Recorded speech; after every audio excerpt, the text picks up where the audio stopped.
Okay guys, how's it going? I wanted to do a separate video for this one article because I wanted to break it down in more detail. It's actually probably the best article I've seen in a while.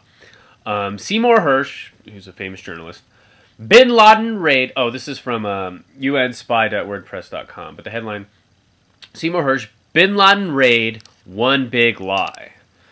Pulitzer Prize-winning journalist Seymour Hersh says that the raid which killed Osama bin Laden in 2001 is one big lie, and that not one word of the Obama administration's narrative on what happened is true. This is a great article. It goes through all the stuff. I'll go through the article one by one.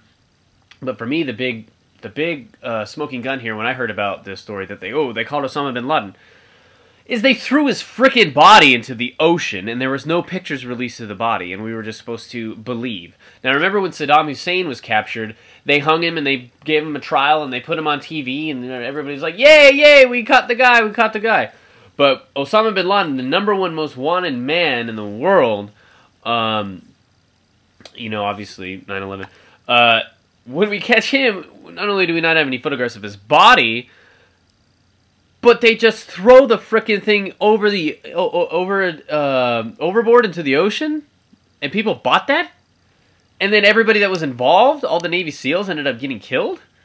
It's like, and then that movie came out, Zero Dark 30. I was like, this is the greatest piece of fiction I've ever seen in my life, which is why they had a Hollywood director write it. Anyways.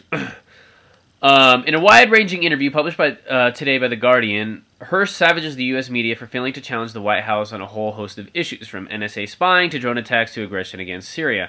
On the subject of the Navy SEAL raid that supposedly resulted in the death of al-Qaeda terrorist leader, Hersh remarked, "Nothing's been done about the story. It's one big lie. Not one word of it is true." Hersh added that the Obama administration habitually lies, but they continue to do so because the press allows them to get away with it. "It's pathetic. They are more than obsequious. They are afraid to pick on this guy Obama," Hersh told The Guardian. The raid that supposedly led to bin Laden's death had been shrouded in mystery for over 2 years. Speculation the Obama administration may have embellished or outright lied about the true account of what had happened has persisted, mainly because the White House has refused to publicly release images of bin Laden's body. Now, it has a link in the article there. If you click on it, it brings you to an Infowars.com article that says, 10 facts that prove Osama bin Laden fable is a contrived hoax. So go through there and read through that. It gives all the evidence. It's great. Then it goes down and says, although the White House says the corpse was immediately buried at sea in line with Islamic tradition, it quickly emerged that this was not standard practice.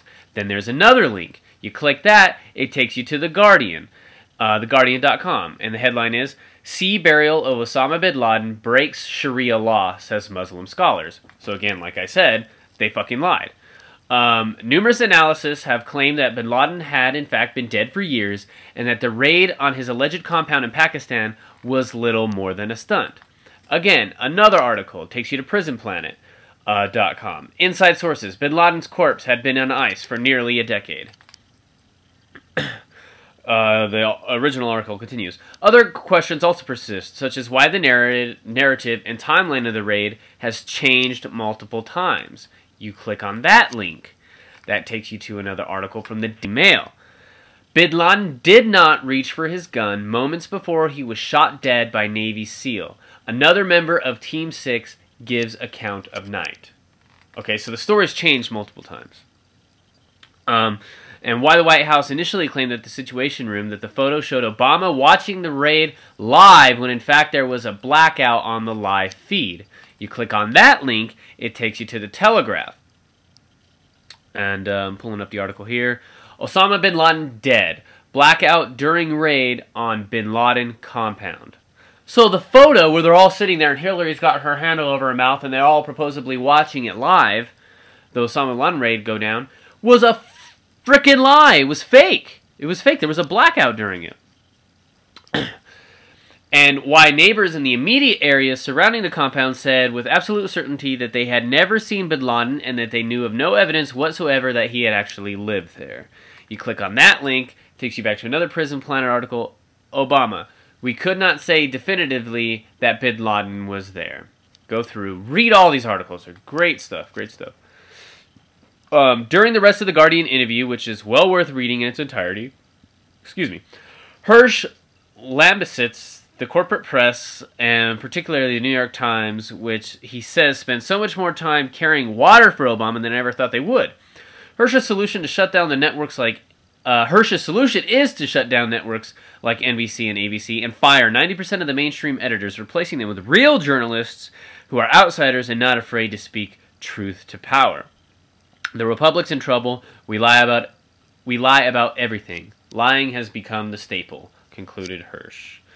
So that's the whole article from unspy.wordpress.com. Go through it. Click every one of the links. It takes you to other articles that have been posted in the past. You can go through those, read those. It's all great stuff. Yeah, I mean, to actually believe that we caught the perpetrator of the 9/11 attacks and just, to me, just threw his body into the ocean with no photographs taken, they should have paraded that guy around and been like, look, we finally got him, we finally got him. America, yeah, America. And then now we're openly funding Al-Qaeda in Syria to overthrow Assad when there's no conclusive evidence to show that Assad actually used the chemical weapons on his own people, that in fact, according to Russia, the Russian evidence, that it was actually the Syrian rebels who had done the attacks to actually try to pull the United States in a war that they would so that they could actually support the rebels to overthrow Assad, because it would have the same mutual goals. I mean, to me, it's just absolutely baffling that in the 1980s, when we were against Russia, the Al-Qaeda rebels were good. So we funded the Mujahideen against the Russians who fought them for 10 years in Afghanistan. Oh, but then now Al-Qaeda's bad because of 9/11. So Al-Qaeda's bad again because of 9/11. Oh, but now Al-Qaeda's good. Al-Qaeda's good because they're going to overthrow Assad. It's just like back and forth and back and forth and back and forth. Al-Qaeda good, Al-Qaeda bad, Al-Qaeda good, Al-Qaeda bad. And people believe this crap.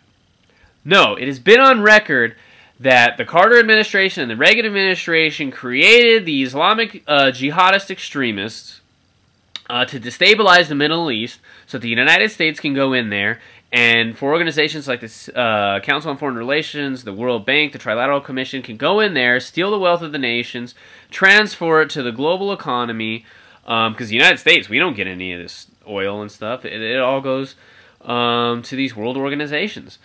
And to actually sit there and say that, oh, no, these terrorists are bad, but now they're good, but now they're bad, and now they're good, and the American people just sit there and watch their television and swallow this shit, and they think that it's sugar. To me, it absolutely blows my mind, and how anybody could actually support these foreign wars, I just don't understand. I mean, they use the same chemical weapons lies every single time they want to invade a country. They want to do it for humanitarian missions. Well, how's blowing up more people going to be a humanitarian mission? I mean, Obama, are you going to drop love bombs on these people?